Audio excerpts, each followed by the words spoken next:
Yvonne Wolf, and thank you for joining us on Off the Shelf. My guest today is Steve Richards. Hi, Welcome. Yvonne. Welcome. Thank you for joining us.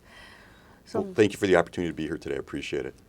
Well, I know you're a practicing lawyer, and how long have you been practicing? I was licensed in '79. I started actually practicing law in February of 1980, and I do mostly personal injury trial work. Well, what made you you want to write a book that seems so different from what you do, and you tell me that this is your one and only book. You don't plan to write. So what made you take that first step? Well, I will tell you that I was gifted with the opportunity to do this, and I didn't fully appreciate it in the beginning. One of my friends in 2000 had related a story to me about his father, and it was very minimal because he didn't know a lot about it. And if you can imagine any story having all the letters in the alphabet, he told me A, C, Z. And the hook to the story for me was that his grandfather may have been a Nazi brown shirt, the brown shirts being the paramilitary thugs of the Nazi party, and my friend is Jewish, as am I. And it became a disconnect to me. I didn't fully appreciate it. And over the years, I thought about it. And then in 2007, I met an author and started talking to him about it, and eventually he urged me to go ahead and give it a shot. And I started in 2007 to work on the book. Wow.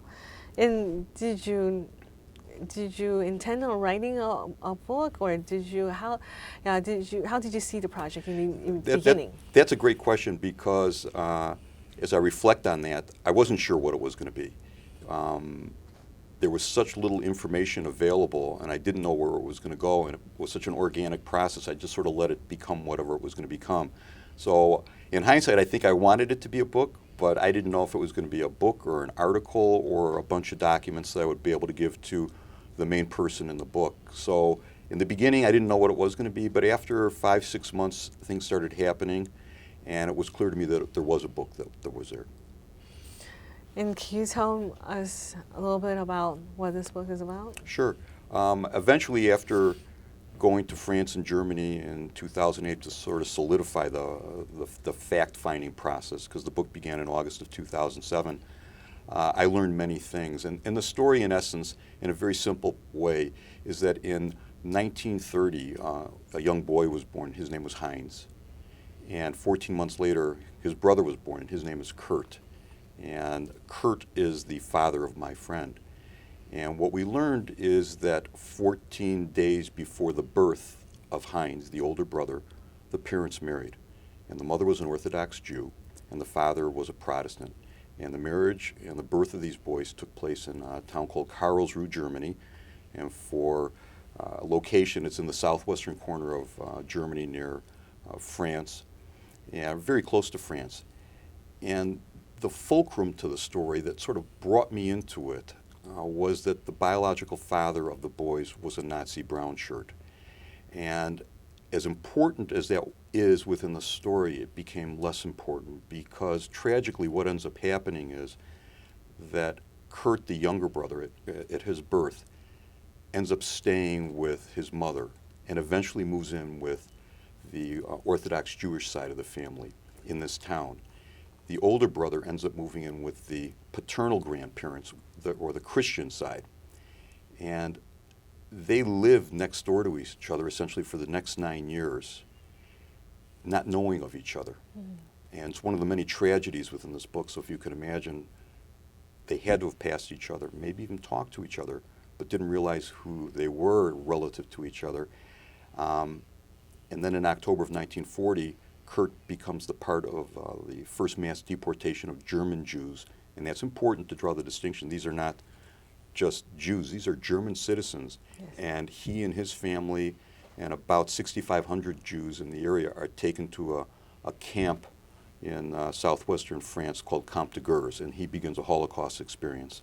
This is when life is stranger than fiction. This dramatic situation. Yeah, absolutely, and I wish like I could separated twins or something. Yes, it's. There are many stories that emerge out of that time period, unfortunately, with tragedy and pathos and emotion and sadness, but also some good things. And I like to think at the end of the book there are some good things that we learned from this, even though it is a tragedy in terms of what happened to these boys and to a lot of other people that were involved in the story. So you say you spent over 5,000 hours Yes. working on this Yes. book, and the more you dug, like you went to Germany and you found just so much more to the story. Yes.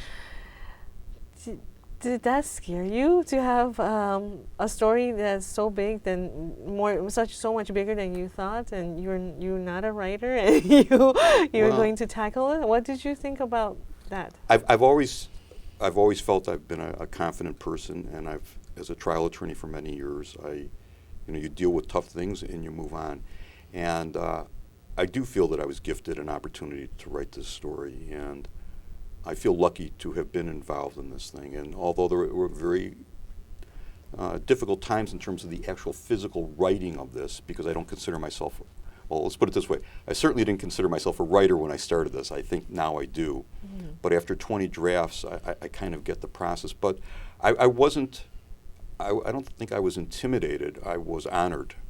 And I pushed myself through this thing when things got tough because I recognized that I was doing something important.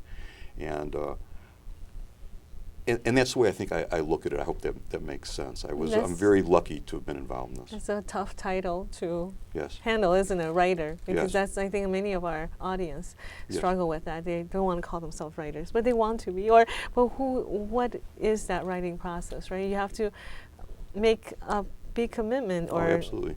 You say you lost a lot of family time, or Yes. Well, I maybe after the process is over, I can make it be something that it really wasn't. But I could say at the end of the day, it was worth it because I think it turned out very well. The response that we've received nationally has been very positive. More importantly for me, Kurt, the main person in the book, is happy with it. So that's been a good thing for me. So he's still alive? Yes, Kurt, I give many talks on this. He will not come to the actual talk. He'll come at the end. Decades later, it's still there. And so it was a great day for me to be able to give him the book and say, here. And I think he's been honored by it, and as I have been. And you were in Germany? Yes. What part of the story led you to Germany? Well, it's a great question. After about a year of doing the research, it was clear to me I knew a lot of things about Kurt, who was the Jewish brother, but I didn't know a lot of things about Heinz. And unfortunately, he had passed away in 2007, just as I started the project. So I made a decision that I was going to go to France and Germany to at least help me understand what happened with Kurt, get more information, but more importantly, to find out what had happened to Heinz, because the Christian side of the family all still lived in Karlsruhe, the same town. And through a lot of conversations and phone calls, because a relationship did exist between both families. There absolutely was. The brothers did get together eventually 3 times, the first time being in the late 70s. And I went to Germany and I met Heinz, the German brother's wife, and we sat in their room in the kitchen of their home with other members of the family, with one of the family members speaking fluent English and acted as an interpreter. And I did something that was very contrived. I presented, in essence, a closing argument like a trial attorney, and I spoke for an hour, and I brought many documents with, and I said, I want to tell you Kurt's story. And I told them the story as best I could, giving them these papers. And at the end, I said, and I acknowledge this, as I said to you, it was very contrived. I need your help. I don't know what happened to Heinz. Can you tell me? Yes. And I hoped by developing a rapport with them that they would honor that request and respect what I was doing, and they did. And within 10 minutes, the important stories started coming, and it was very emotional. Everybody was crying. Well, I think the subject matter of this, the duality and knowing what you did was right or wrong in the time of war, is a country award, personal insight, interior war. I think that this sort of topic is very, very something that everyone can identify with, because Yes. World War II affects so many people. Yes. But also, I think Syria now and Ukraine now. Yep. I know that my family's history, they know about World War II from China's perspective, and we have met many stories where they're on either side, or, with the Japanese, with the communists, and Yes, fighting yes. each other. You can you tell me about this? Yeah, that's one This of the. woman. It's one of the powerful stories within the book, I think, when I went to Germany.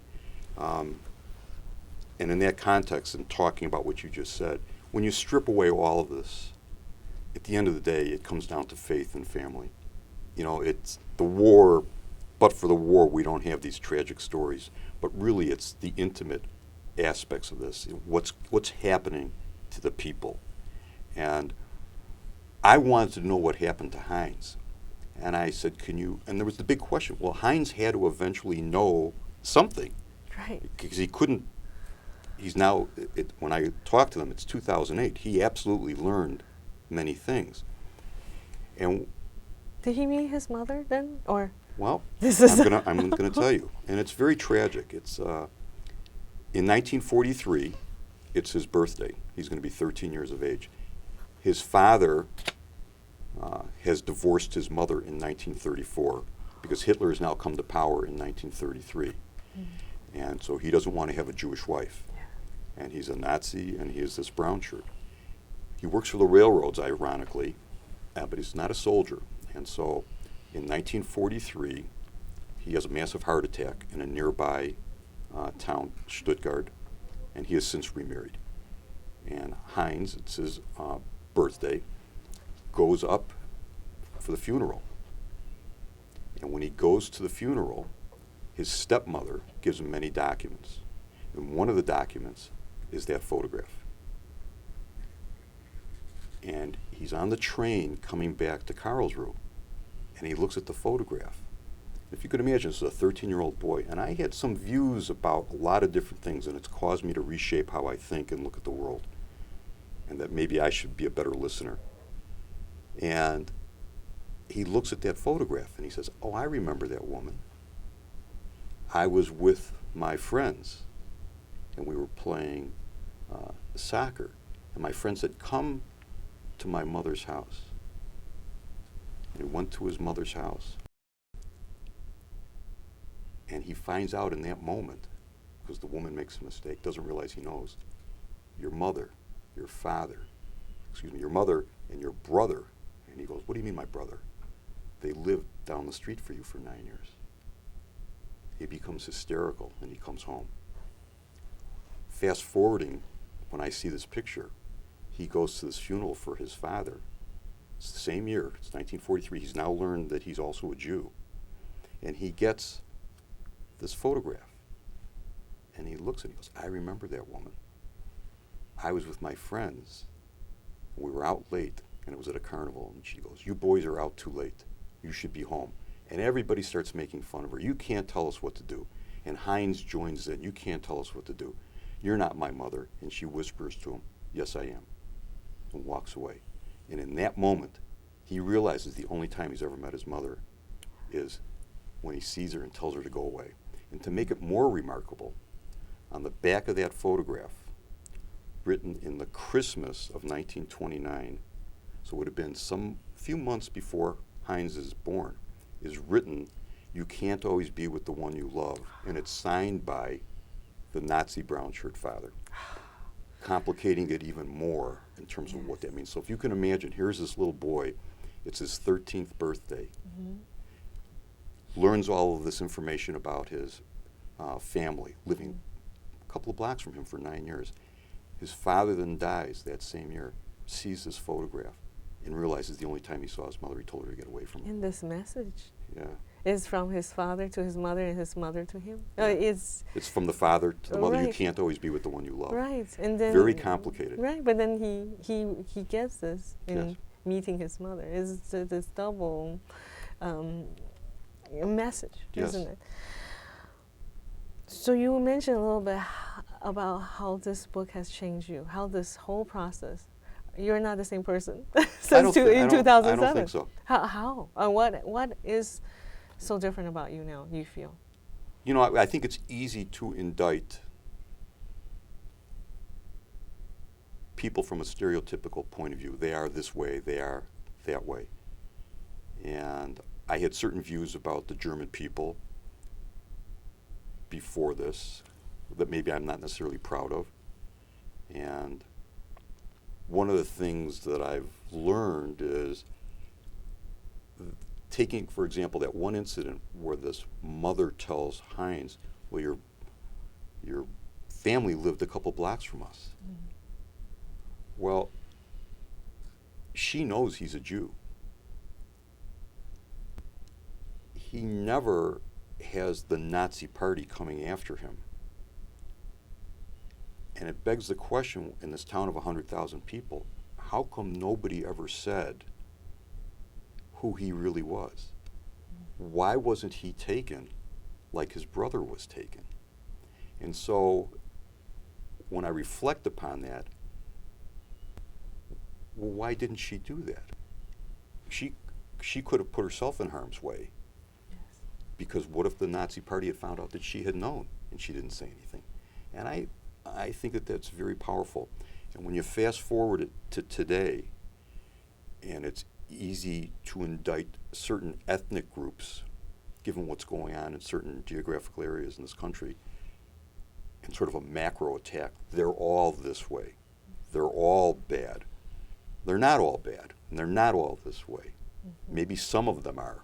Mm-hmm. And so it's made me reflect, even as a Jew today, maybe it's not, in terms of what's going on in the world today, maybe it's not as simple as saying they're all this way, they're all that way. Right. And that's been very powerful for me. And you say your book has been selected by the Holocaust Museum in Washington, D.C.? Yes. It was a Can great you tell honor. me about this? Yeah, it was a great honor. 3-4 weeks ago, I received a phone call from the Holocaust Museum in Washington, D.C., and unsolicited, they contacted me and they wanted to sell the book. So I don't know how many books are going to be sold there, but at least we shipped them some books, and the book is now going to be sold there. And it's a great place for the book to be sold there, because they have acknowledged and appreciate the fact that any of the profits from the book are not being kept by me, and they're going to be going to a memorial for a place called Camp de Gurs, which was the concentration camp that Kurt was taken to. So it's been a great honor to have the book go there, not only for me, but more importantly for Kurt, to acknowledge his brother and his family that were ultimately murdered in Auschwitz. And she did not survive? No, she was also murdered in Auschwitz. When Kurt arrived in the United States, he wrote a letter to his mother. Eventually, through the aid of the Quakers, he was able to escape. And the letter, and I have the original letter now because it came back from the camp, and the date that arrived in the camp in France was the date that she was murdered in Auschwitz. And he didn't ultimately learn her murder until the late 70s. In the technology-friendly world that we have today, he ultimately didn't learn until then, when his rabbi went to Israel and was able to make some examination of the records to determine that she had in fact been murdered in Auschwitz. Yes. So how did you reduce this massive story into this compact book? Now, you mentioned that you had letters from her. Yes. And how did you use her letters in the book? Okay, that's great, and it happened with a couple of different sections. I had a number of letters, and when I did, there were ultimately over 20 drafts of this book, because I was continually trying to condense it. It went from 200,000 words to about 120. I had a chapter called Letters. And I also, by comparison, had a similar chapter called Psychiatric Records. And these are the records of Kurt. And I put them all in sequential order. But it didn't work at the end of the day. I found it interesting reading those letters in some sort of chronological order. But at the end of the day, it didn't work. And what I ended up doing was utilizing maybe 3/4 of those letters and taking a snippet of the letter and using it in a font like an old typewriter and juxtaposing that fragment of the letter in real time when something was going on with Kurt 1, 2, or 3, or 4 years later.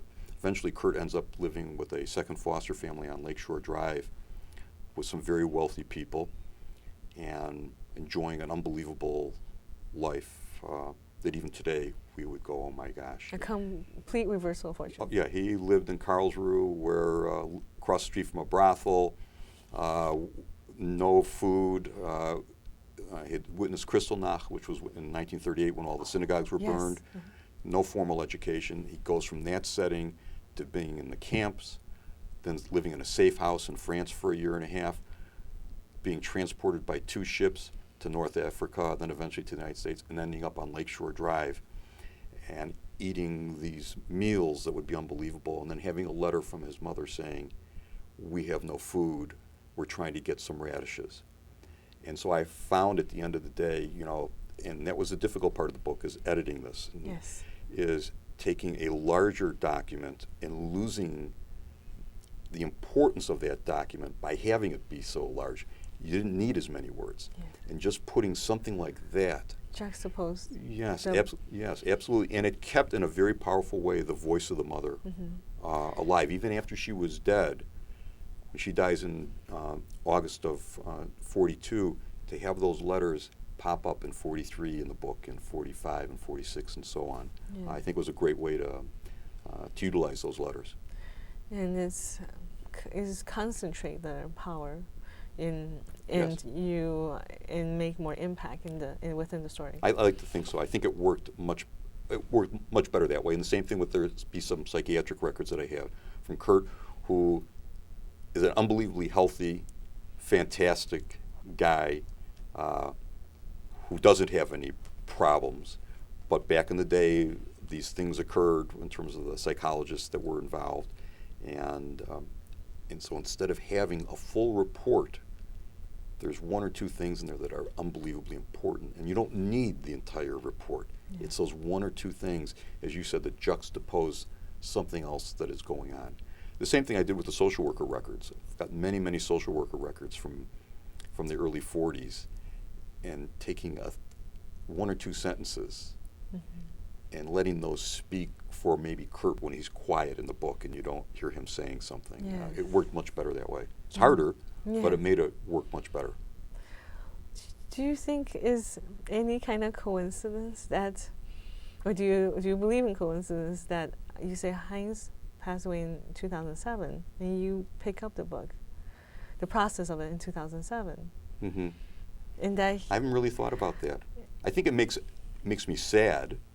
I haven't thought about it in terms of coincidence. But is it maybe it's a calling to the right time to write?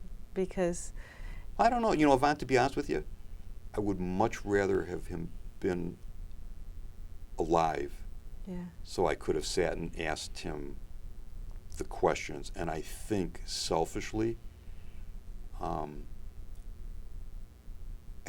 would not. I don't want to put this on me. That if I had gone there, maybe there would have been the discussion between the brothers that they needed to have. There was only one discussion in their lives. They got together 3 times where they ever talked about it, and it was not a good discussion. so you mean they would have more peace with each other? Yeah, perhaps? because I think I see with Kurt what has happened with him. He made certain assumptions about certain people, more specifically his brother, that he hated his brother in the beginning. For those first decades after the war, he hated his brother. Why? Because he was a Nazi. He believed him to be a Nazi, and he was right, because his brother eventually ends up having to join the Nazi Party to protect his identity after it's learned Yeah. He that has he's to a Jew. immerse. Yeah. And to- can you imagine for- how horrific that must have been when he learns Yes. that who he is? So Kurt hates him because he's a Nazi. But when I came back after doing this research in Germany and say, let me explain to you why your brother became a Nazi. This is the safest place for him. Yeah. And I think if Kurt had known that and had that discussion with his brother, things might have changed between them. So what happened when the brothers meet the first time? Well, and I give Kurt a lot of credit for this. Eventually he did go to Germany, with his two sons. And at some point in time, the brothers were alone, and they were on a balcony at Heinz's home. And Kurt started whistling the Horst Wessel song, which is the Nazi propaganda song. And his brother said, well, that's the song our brother used to sing. And I asked Kurt, why did you do that? And he wouldn't answer me. And I said, well, there's a reason why you did that. You're insightful, or inciting him when you're doing that. Why would you do that? And he said, because I wanted to. And I said, that's not an answer. I said, why did you do that? And then one more time I said, Kurt, why would you say that to him? And he said, I'll tell you what I said to my brother. I said, your father was a son of a, and that was it. They never discussed anything ever again about any aspect of what happened to the two boys as a result of the tragedies that erupted from the Holocaust.